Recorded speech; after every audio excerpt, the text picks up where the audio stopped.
but dans le vestiaire avec Nicolas Saint-Pierre. Parlons de l'actualité LNH, sénateur et canadien avec Renaud Lavoie.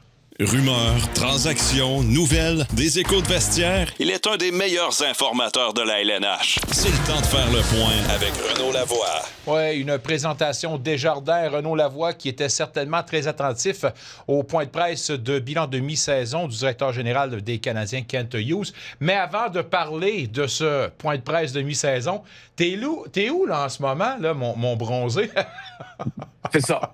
Je termine mon séjour en Floride. Tu sais, les Canadiens viennent toujours jouer ici dans le temps des fêtes, mais moi, j'ai prolongé.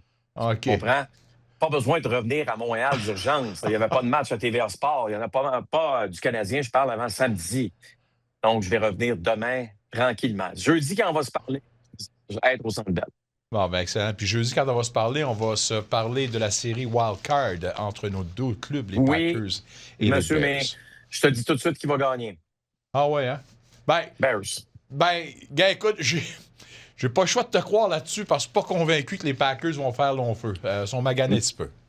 Exact. Petit peu. Ceci explique cela.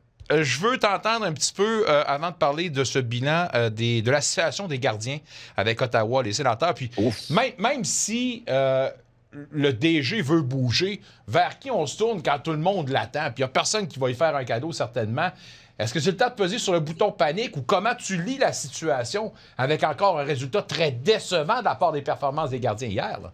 Oui, parce que quand tu regardes le différentiel des sénateurs depuis le début de la saison, il est quand même positif. Là, on est à quoi? +2, tu vas me dire +2, c'est pas extraordinaire, mais quand même, là, avec tous les problèmes qu'on a justement côté gardien de but, +2, il y a bien des équipes dans la Ligue nationale qui prendraient ça là, présentement. Là, oui, je pense que c'est très inquiétant. Maintenant, ta question est excellente. Il n'y a personne qui va faire, si tu veux, de cadeau aux sénateurs d'Ottawa. Si les sénateurs n'étaient pas des rivaux directs des Canadiens de Montréal, admettons que les sénateurs d'Ottawa évoluaient dans l'Ouest et non dans l'Est, là, je te dirais qu'il y a peut-être les Canadiens avec qui tu pourrais danser, là, Nicolas, là, si tu veux transiger. Mais le vrai problème est là, c'est que il y a peu d'organisations qui ont 3, 4 bons gardiens avec lesquels on peut justement composer dans une saison. Et ça, c'est problématique. On l'a vu chez les Sénateurs, on l'a vu encore hier soir dans le match face aux Red Wings de Détroit. Tu sais, je veux dire, est-ce que les Sénateurs ont joué un mauvais match? Non. Est-ce qu'on a vu des largesses des gardiens de but? La réponse à la question, ben oui, parce qu'aujourd'hui, la première chose qu'on annonce du côté des Sénateurs, c'est justement le fait qu'on renvoie un gardien de but à Belleville pour en rappeler un autre. Tu sais, à un moment donné, ce jeu de rappel constant de la chaise musicale, c'est très difficile, surtout quand ton gardien numéro 1 est absent pour des raisons personnelles. Ça a un impact. Puis, est-ce que c'est épouvantable comme situation? Non, dans le sens que les Sénateurs ne sont pas là à 10 points d'une place en série, ils sont à 4 points d'une place en série. Sauf que tu laisses glisser, ça glisse, tu perds des matchs, tu perds des points qui sont très importants. Et ça fait en sorte que la fiche de ton équipe n'est pas ce qu'elle devrait être. Et là, les gens, tu sais, partout dans la Ligue nationale se posent la question, est-ce que les Sénateurs vont faire les séries ou non? La réponse à la question devrait être très simple, oui. Mais si tu n'obtiens pas d'aide devant le filet, ça va être très problématique. Alors, je regarderai peut-être du côté de Columbus, voir s'il y a une façon de transiger. Mais en bout de ligne, tu sais, j'ai hâte de voir la suite des choses parce qu'un sauveur, il n'y a personne qui va t'en donner un. Je regarde la situation des Rangers de New York. On perd Shesterkin dans le match d'hier. On l'a mis sur la liste des blessés. Tu sais, tu regardes tout ça et tu te dis, wow, c'est vraiment pas juste les Sénateurs qui sont dans cette situation-là. Ce n'est pas une situation enviable. Tu as du côté des Canadiens de Montréal, Kent Hughes, qui dit, nous aurons 3 gardiens, 5 matchs sur les 7 prochains soirs. Savez-vous quoi? On va regarder ça comme ça. On va les garder, nos 3 gardiens, parce que personne ne va s'épuiser là, à 5 matchs en ce soir côté gardien de but. Puis tu le sais comme moi que c'est souvent ce qui fait la différence entre une victoire et une défaite. Peut bien se péter les bretelles, le DG canadien. Mais avec la parité, justement, comment la difficulté de transiger est amplifiée pour toute équipe, justement, qui se retrouve dans la situation? J'ai l'impression qu'avec des équipes qui ne se séparent pas du lot, ça fait en sorte que peut-être les échéanciers ou le travail des DG est définitivement plus difficile que dans les années précédentes, là. Et l'autre gros problème aussi, là, c'est que il n'y a pas beaucoup de profondeur dans la Ligue nationale côté gardien de but. Je vais te donner un exemple, Nicolas. L'autre jour, je m'amusais à regarder Ilya Samsonov, tu sais, l'ancien gardien des Capitals, des Maple Leafs de Toronto. Je vois à Vegas l'an passé. Je te tabarnouche, il est rendu où, Ilya? Il retourne en Russie. Tu vois, mais ça, là, tu vas me dire, ben voyons, Renaud, Ilya Samsonov. Oui, mais attends, là. Mais Ilya Samsonov, avec les Sénateurs d'Ottawa, penses-tu que tu as une performance comme celle d'hier soir? Absolument pas. Tu vas avoir un gardien de but. Je te garantis pas la victoire, mais je te garantis un gardien de but qui va faire des arrêts, par contre. Tu comprends? Ouais. Qui va être expérimenté. Alors, quand, en tant que Ligue, c'est pas juste la faute des Sénateurs, mais tant qu'en tant que Ligue, tu laisses partir ces gardiens de but-là russes qui sont, avouons-le, les meilleurs de la Ligue nationale présentement, quand tu les laisses partir, puis retourner à la maison, puis tu dis, ah, c'est pas grave, c'est un Russe. Ben oui, c'est pas grave, c'est un Russe. En attendant, là, tes Canadiens et tes Américains, là, ou peu importe tes Européens que tu as dans le net présentement, font-ils la job? La réponse, c'est non. OK? C'était les sénateurs d'Ottawa. Alors, tu laisses aller des joueurs, tu ne les signes pas. Pourtant, ce sont des bons gardiens de but.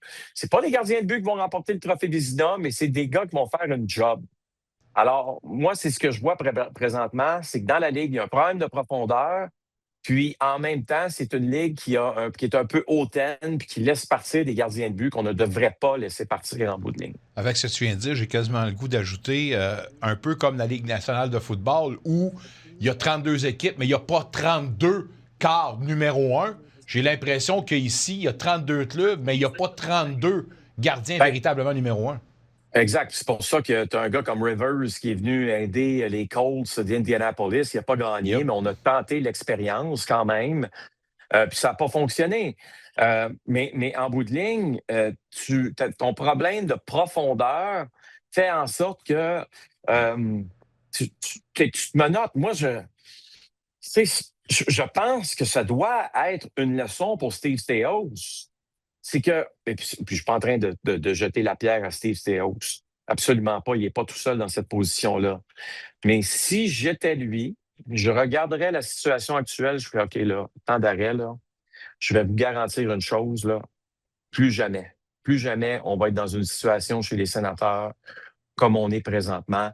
Si ça nous prend 4 gardiens avec un contrat one-way, bien, ça va être 4 gardiens avec un contrat one-way, puis il y en aura 2 qu'on va mettre au ballottage, puis, tu sais, quand on va arriver rendu, évidemment, à la fin des camps d'entraînement, mais il faut que tu trouves une façon. S'il faut que tu en signes 5, signe-en 5, mais il faut que tu trouves une façon d'amener de la profondeur. Parce que, tu sais, là, présentement, en plus, c'est une année où il y a beaucoup de matchs. Le calendrier est vraiment, vraiment serré. Ça fait en sorte qu'il y a des blessés. Mais ça ne veut pas dire que l'an prochain, ça va être même si c'est un calendrier qui va respirer un peu plus, que tu n'auras pas de problème chez les gardiens de but. Ça devrait être une priorité pour bien des organisations, le genre de gardien qu'on repêche, hein? Ça, c'est important. Puis en même temps, qu'on signe ou qu'on fait des acquisitions pour se donner de l'aide en cas de besoin. Selon toi, le téléphone sonne-t-il en ce moment chez Marc-André Fleury? Absolument. Absolument. Ouais. Puis, écoute, c'est dans le cas de Marc-André, je pense que c'est quelqu'un qui ne reviendra pas au jeu avec n'importe quelle formation. Marc-André vit toujours du côté du Minnesota présentement. Et écoute, j'ai hâte de voir la suite des choses dans le sens que tu annonces ta retraite, tu prends ta retraite, ta famille a compris que c'était fini. Probablement que tout le monde est d'accord avec ça, que le fait justement que Marc-André prend sa retraite. Maintenant, on revient à notre problème de profondeur. Tu sais, je pense que l'an passé, toi et moi, on en a parlé quand on parlait de Marc-André Fleury. Puis on disait quoi? On disait, ben, il pourrait gauler l'an prochain en parlant de cette année sans aucun problème. Aucun problème. Et là, tu te retrouves dans une situation où, oupsie. En tout cas, moi, si je suis Steve Staios, c'est sûr que je parle à Alan Walsh tous les jours. Puis je dis à Alan, son agent, je dis, Alan, faut qu'il s'en vienne. Faut qu'il s'en vienne ici. J'essaie de l'amener ici. Puis qu'est-ce que je te dise? S'il faut dropper 2 millions ou 2 500 000, même si c'est au prorata, là, on est rendu à la moitié de la saison. Si tu veux les régler, tes problèmes, ça va être, d'après moi, fort probablement la seule façon. D'ailleurs, Minneapolis, Ottawa, ça doit se faire bien, ça, on va l'analyser. Mesdames, messieurs, que les gens m'écoutent en ce moment, si Marc-André Fleury veut se faire tirer l'oreille un petit peu pour se faire convaincre, son premier steak dinner à Ottawa, ça va être sur mon bras. Let's go, mon Marc-André, viens t'incite, tu vas voir, on n'est pas pire. Kent Hughes, lui, est heureux, par exemple. Son bilan de mi-saison, fort positif, probablement le bilan le plus positif depuis son règne. La situation est quand même très belle pour le Canadien, là. Ben écoute, c'est sûr que quand tu regardes ça, les Canadiens sont 4e dans l'association de l'Est. Si tu regardes depuis l'acquisition d'Alex Carrier le 14 décembre 2024, les Canadiens sont 4e dans la Ligue nationale au classement général. Je veux dire, c'est hallucinant. Pas pire. Oui, t'es en voiture. Là. Puis aujourd'hui, Kent Hughes a été très honnête. Oui, on est en avant dans notre progression. On ne pensait jamais que ça allait être aussi rapidement, mais il y a des raisons pour ça. Dans ta progression, pourquoi tu es rendu si haut? Lane Hudson, je veux dire, que l'équipe américaine lève le nez sur Lane Hudson, là. Ouais. Pas te dire de quoi, là. Je comprends qu'ils ont de très, c'est très ça. bons Il y a une hiérarchie défenseurs, aussi à respecter, là. Il y a des hiérarchies. La hiérarchie. Ah oui, il y en a une. Ben, si t'en veux une hiérarchie, comment ça qu'Adam Fox n'est pas dans ton club? Ça, c'est une autre affaire. Ben, ça, c'est une affaire de dynamie aussi. Des contacts, puis envoyer d'autres du lobby. Il y a des jeux de coulisses qui se font dans cette affaire-là. Renaud, tu vas me confirmer ça. Mal. Ben oui, je sais bien. T'as tellement raison. Je veux dire, mais moi, là, je pense, là, honnêtement, là, t'as des équipes nationales. On devrait arrêter de permettre à un directeur général de la Ligue nationale ou des adjoints de la Ligue nationale ou des coachs de la Ligue nationale de diriger ça. Il ne devrait pas avoir le droit de choisir les joueurs. Ça ne peut pas être des gamiques, des affaires de petits amis. Tu sais, je suis déçu de la composition de l'équipe canadienne. Pourquoi? Ben, Sam Bennett, comment ça qu'il n'est pas là? Yep. Mark Scheifele, comment ça qu'il n'est pas là? Comment tu peux te permettre de laisser passer ces deux gars-là? Parce que justement, tu veux faire plaisir à tes petits gars. Je veux dire, pourquoi? Tu sais, tu dis Jordan Bennington, c'est un gardien de but, évidemment, qui va faire l'équipe canadienne, connaît une mauvaise saison. Ah ouais, mais là, tu sais, il nous a aidé l'an passé. Okay, mais Sam Bennett, là, t'as pas aidé l'an passé. Il est joueur par excellence des séries. Tu le regardes de haut aujourd'hui, pourquoi? Parce que tu le coaches pas. Point final. Tu n'es pas son directeur général, point final. Moi, si j'étais Sam Bennett, là, au message texte qu'il a reçu aujourd'hui, le Team Canada en disant s'il y a un blessé, non, tu fais partie de notre liste. Moi, j'aurais répondu non, mes billets non. Non. Moi, je m'en vais en Espagne, m'en vais whatever. Non. Moi, je ne suis pas du tout disponible, là. Prends-en un autre. Puis en passant, je ne serai plus jamais disponible. Send. OK? Parce que c'est une vraie honte que tu diriges tes équipes de cette façon-là.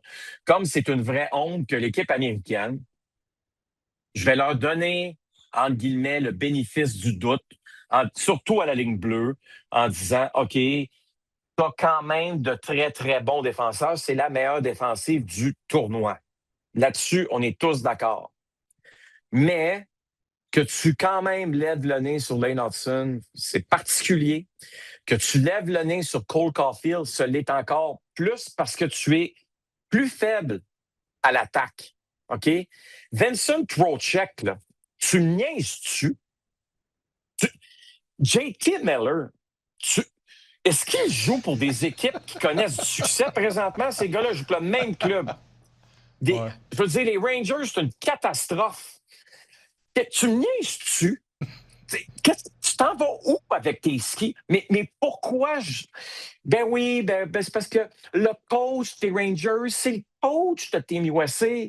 Ça ne devrait pas exister. Parce que tu prends des décisions qui sont basées sur ouais, mais là, hey, je peux pas dire à mon capitaine qu'il jouera pas pour moi. Ouais, c'est ça. T'as pas d'allure. Puis Vincent Trocheck, saison misérable, pas grave. On va prendre des gros face-off. Tu viens-tu? Quoique votre coach, en ce moment, a fait le même tour avec l'équipe Canada quand Steve Yzerman, qui était son DG, avait choisi un autre joueur que lui pour représenter le Canada. Souviens-toi Martin de ça. Saint-Louis, tu parles? Oui, Martin Saint-Louis. Ben ouais, mais je sais, puis j'en ai. Écoute, je suis plus scandalisé aujourd'hui pour Martin Saint-Louis. Martin Saint-Louis, on a souvent des discussions là-dessus. Tu sais comment Martin est capable de tourner la page, ces choses-là. Là. Et moi, je dis tout le temps, Martin, tu viens, ça n'a pas de bon sens, la décision de Steve Yzerman. Puis, lui, il dit, ouais, mais peut-être s'il voulait me lancer un message qu'il voulait plus de moi avec le Lightning, puis c'était peut-être sa façon. Ben oui, mais j'ai dit, il y a d'autres façons de le faire que de dire, hey, sais-tu quoi, t'as gagné l'MVP dans. Non. Pas important. Quand on a l'embarras du choix, c'est ça qui est ça. On doit se laisser, mais quelle discussion intéressante et enflammée. Un retour sportif 100% local dans le vestiaire avec Nicolas Saint-Pierre.